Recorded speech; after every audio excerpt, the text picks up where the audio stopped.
Hi friends, अभिमान academy के इस प्लेटफॉर्म पर आपका हार्दिक स्वागत है। और बहुत ही बड़ी खुशखबरी है कि टीजीटी पीजीटी की सहायक अध्यापक प्राप्त शिक्षकों की भर्ती आ गई है।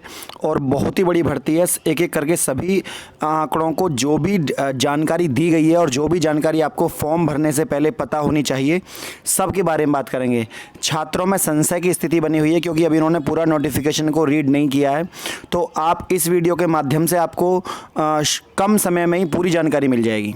आइए सबसे पहले बात करते हैं। आज 29 तारीख है और 29 तारीख से ही फॉर्म भरने आपके स्टार्ट हो गए। इसके अलावा शुल्क जमा भी आज से ही हो जाएगा और ये फॉर्म भरे जाएंगे आपके 27 तारीख तक। तो आप ये ना सोचें कि 30 तारीख सबमिट करने की लास्ट डेट है तो आपको 30 तारीख तक फॉर्म भरना है। आपको जो फॉर्म भरना है वो रजिस्ट्रेशन आपका 27 नवंबर तक हो जाना चाहिए और 27 नवंबर तक ही आपकी फ़ीस जमा होनी चाहिए। और जो भाग 2 है उसे सबमिट करने की लास्ट डेट 30 नवंबर है। तो आप कह सकते हैं फॉर्म भरने की लास्ट डेट 27 तारीख है। ठीक है, तो 27 तारीख तक आप अपना फॉर्म भर लीजिए। इसके अलावा जो 12,913 पद हैं ये टीजीटी के पद हैं। तो जो टीजीटी के पद हैं सबसे पहले इनके बारे में बात कर लेते हैं और फिर मैं आपको बता दूंगा पीजीटी में भी क्या है। टीजीटी में इंटरव्यू नहीं है, पीजीटी में इंटरव्यू है।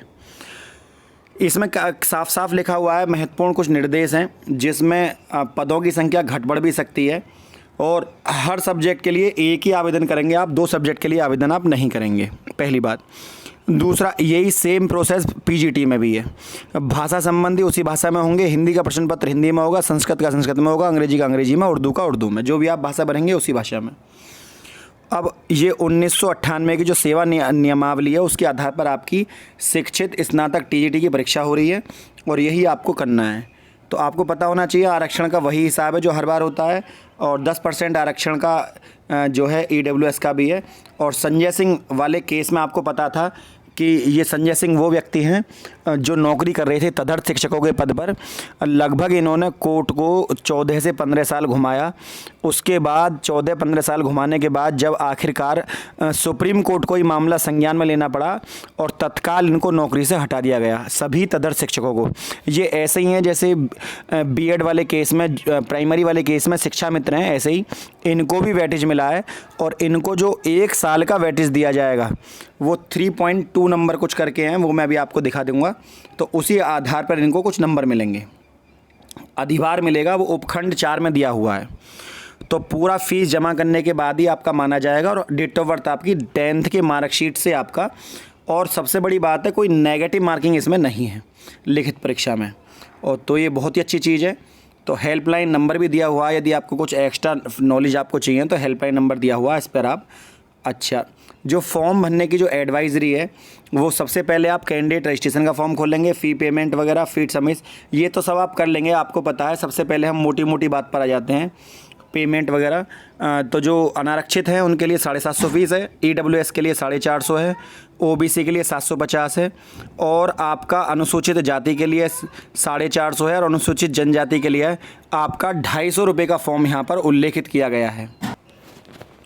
और अनारक्षित के लिए 750, ईडब्ल्यूएस के लिए 450, ओबीसी के लिए 750 फीस है, अनुसूचित जाति के लिए 450 और एसटी के लिए 250 रुपये।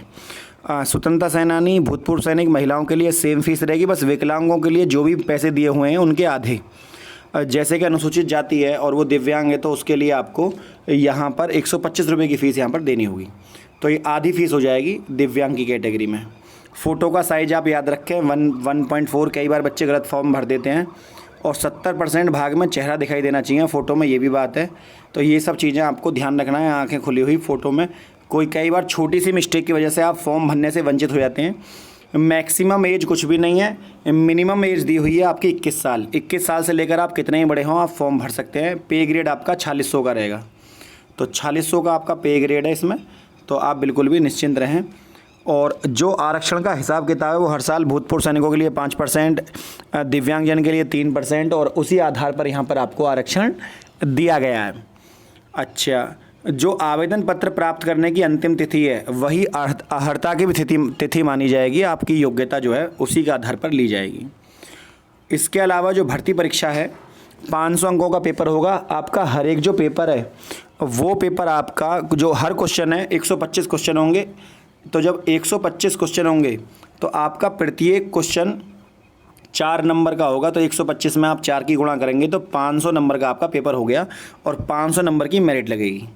ये पेपर तदर्थ शिक्षक जो कि जिन्हें वेटेज मिला हुआ है, तदर्थ शिक्षकों के लिए 3.72 मार्क्स का है ये, तो उनके लिए पेपर 465 का ही रहेगा। उनको 35 नंबर की छूट अधिकतम मिल सकती है, वो उनको हर साल के हिसाब से 3.72 जो है उनको नंबर मिलेंगे प्रत्येक प्रश्न का। यही उनको अधिभार भी दिया हुआ है, आप ये समझ लीजिए साल के हिसाब से अधिभार मिलेगा।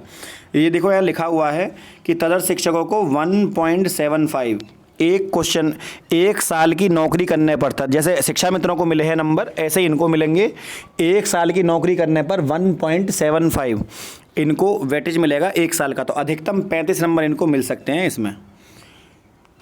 अब हम बात कर लेते हैं सब्जेक्ट कॉम्बिनेशन की, क्योंकि आपको पता होना चाहिए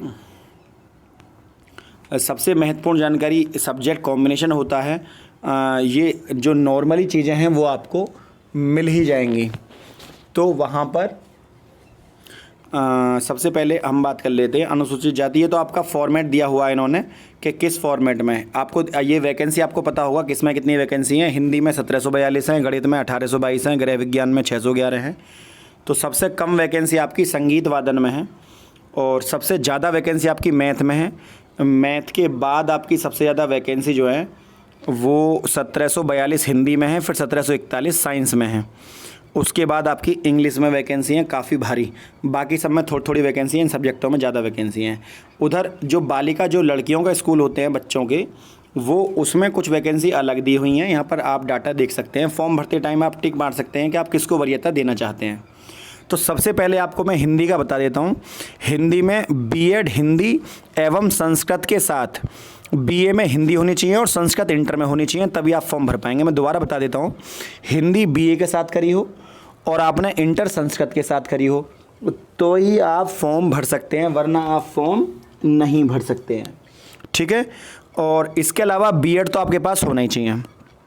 समकक्ष परीक्षा का मतलब ये है कि बीएड या अन्य समकक्ष डिग्री, बीएड तो आपको होनी चाहिए, बीएड या उसके समकक्ष कोई और डिग्री होगी चलेगी, लेकिन इंटर के अलावा आपने कुछ और करा हो लेकिन उसमें संस्कृत होनी चाहिए आपके पास।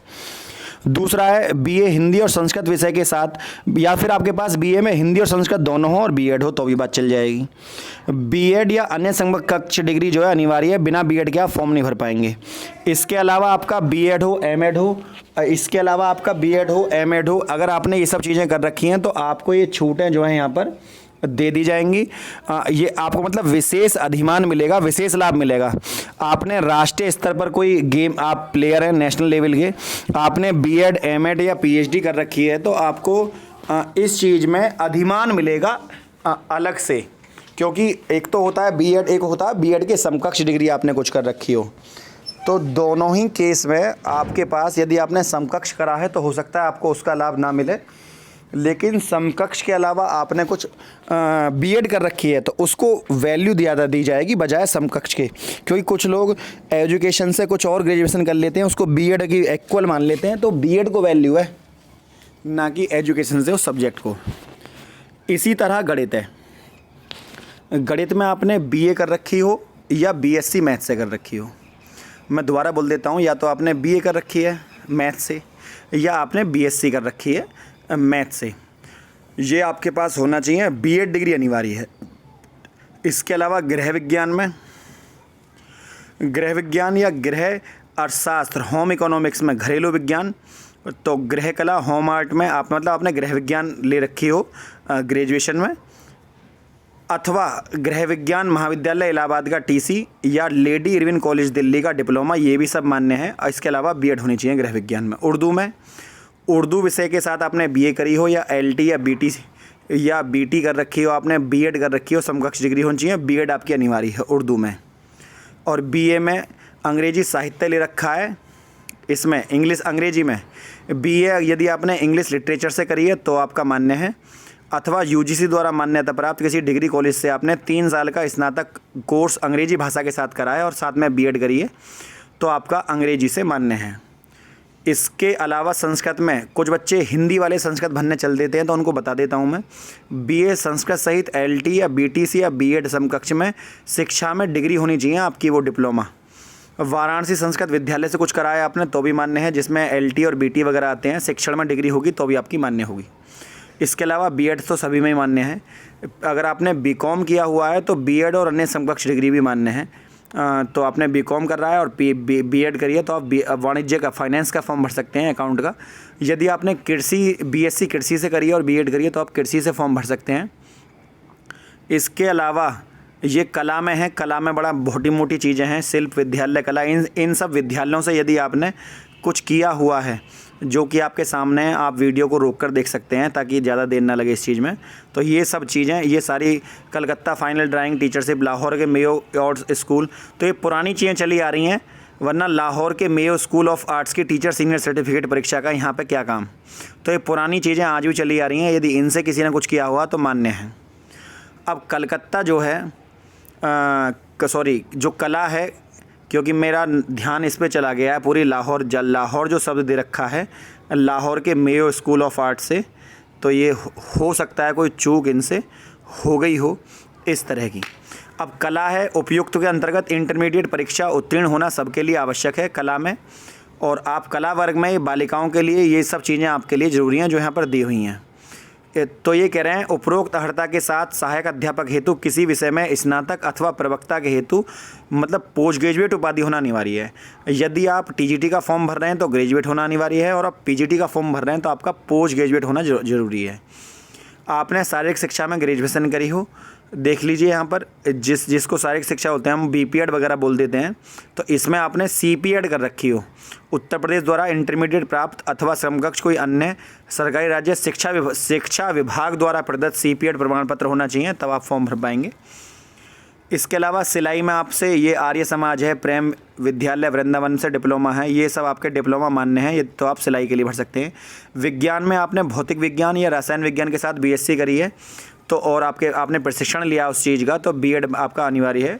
सामाजिक विज्ञान में यदि आपने 2 विषयों के साथ, सामाजिक विज्ञान में मैं आपको बता देता हूँ, इनमें से कोई से 2 विषय आपके पास ग्रेजुएशन बीए में होने चाहिए। इतिहास, राजनीति शास्त्र, इतिहास भूगोल में से कोई एक हो और शास्त्र में से कोई एक हो, कुल मिला के इनमें से कोई 2 सब्जेक्ट आपके पास। कुछ बच्चे क्या करते हैं, हिंदी इंग्लिश पॉलिटिकल साइंस ले ली उन्होंने, तो वो फॉर्म नहीं भर पाते। फॉर्म इसलिए नहीं भर पाते क्योंकि हिंदी इंग्लिश पॉलिटिकल साइंस ले लिया, कुछ और ले लिया, एक लैंग्वेज लेने के चक्कर में 2 आर्ट के विषय, उन्हें ये नहीं पता होता है कि भविष्य में जाके टीजीटी का फॉर्म भी निकलता है, तो वो प्राइमरी या जूनियर को ध्यान में रखते हुए अपने सब्जेक्ट कॉम्बिनेशन मिलाते हैं, जो कि वो तो मिल जाते हैं लेकिन टीजीटी से रह जाते हैं। अब यहाँ पर ये कहा गया है ग्रेजुएशन में कोई से 2 विषय हों, तो ये बहुत बच्चे यहाँ पर फॉर्म भरने से रह जाते हैं सामाजिक विज्ञान में। तो इतिहास, राजनीति शास्त्र, भूगोल और अर्थशास्त्र में से कोई एक विषय आपके, 2 विषय इनमें से कोई से भी 2 विषय, चारों में से, political science, economics, history and geography में से कोई से भी 2 विषय आपके पास होंगे और बीएड की डिग्री होगी तो आप टीजीटी के लिए मान्य हैं। इनमें से यदि आपको संगीत गायन में करना तो जहाँ से भी ये जितने भी कॉलेज दिए हुए हैं, इन कॉलेज से आपने कुछ भी किया हुआ है तो मान्य है, वो डिग्री मान्य रहेगी। और उसके अलावा ये आपका टॉपिक यहीं पर ख़त्म हो जाता है। यदि आपको कोई भी चीज़ पूछनी हो आप कमेंट में मेरे से पूछ लें, बड़ा मोटा मैं आपको समझा दूंगा। एक वीडियो मैं आपके लिए पीजीटी की भी लेकर आऊँगा ताकि पीजीटी को आप समझ सकें। ये वैकेंसी टोटल 15,900 कुछ है, जिसमें 2,500 कुछ जो है वैकेंसी पीजीटी की हैं, उनके ऊपर मैं वीडियो बाद में लेकर आऊँगा, क्योंकि ये 12,913 वैकेंसी है। पहले मैंने वीडियो इसके ऊपर बना दी है ताकि आप दोबारा समझ लें। नेगेटिव मार्किंग है नहीं, वैकेंसी घट बढ़ सकती हैं। 21 साल की एज होनी चाहिए, आप अधिकतम कितनी उम्र हो गई हो आप फॉर्म भर सकते हैं। तो ये सब चीज़ें आपके सामने हैं। फॉर्म को अच्छे से भरें। कई बार आपने पता होगा यूपी 69,000 शिक्षक भर्ती में छोटी छोटी गलतियों की वजह से अभ्यर्थियों के जो एडमिट कार्ड हैं जो ज्वाइन लेटर हैं वो रोक दिए गए हैं, नियुक्ति पत्र। तो बड़े ध्यान से फॉर्म को भरें, कोई गलती आप ना करें और तैयारी में जुट जाइए। अभिमान एकेडमी के माध्यम से आपको सारी वीडियोज़ यहीं पर मिलेंगी और एक बड़ी तैयारी को लेकर हम चलेंगे। पहले भी हमने तैयारी कराई थी, पिछली बार काफ़ी सिलेक्शन हो गई हमारे चैनल से, और इस बार भी हम कोशिश करेंगे कि आपको एक बड़ा लेवल यहाँ पर देखने के लिए मिल जाए। तो ये वैकेंसीज़ का आप स्क्रीनशॉट ले लीजिए ताकि आप अपनी तैयारी को उसी, जितनी कम वैकेंसी होंगी उतनी मेरिट हाई जाएगी, जितनी वैकेंसी ज़्यादा होंगी उतनी मेरिट लो जाएगी। ध्यान रखें, कंपटीशन हाई है क्योंकि अधिकतम एज का कोई लिमिट नहीं है, कितना ही बड़ा बच्चा इसमें आकर बैठ सकता है। तो बच्चे क्या वो आप समझ सकते हैं 21 साल से ज़्यादा के हैं, तो आपका कंपटीशन 22 साल के बच्चे का कंपटीशन 50 साल के व्यक्ति से हो सकता है। तो आप पूरी तरीके से तैयारी करें। तो फ्रेंड, यदि वीडियो आपको अच्छी लगी हो तो वीडियो को लाइक शेयर और चैनल को सब्सक्राइब करना ना भूलें। कोई जानकारी हो तो आप मुझे टैग कर दें, मैं आपको कमेंट कर दें, मैं आपको निकाल दूंगा उसमें से कोई भी चीज़ है, आप वो इन्फॉर्मेशन आपके तुरंत आंसर में आपको दी जाएगी। आज के लिए इतना ही। जय हिंद, जय भारत।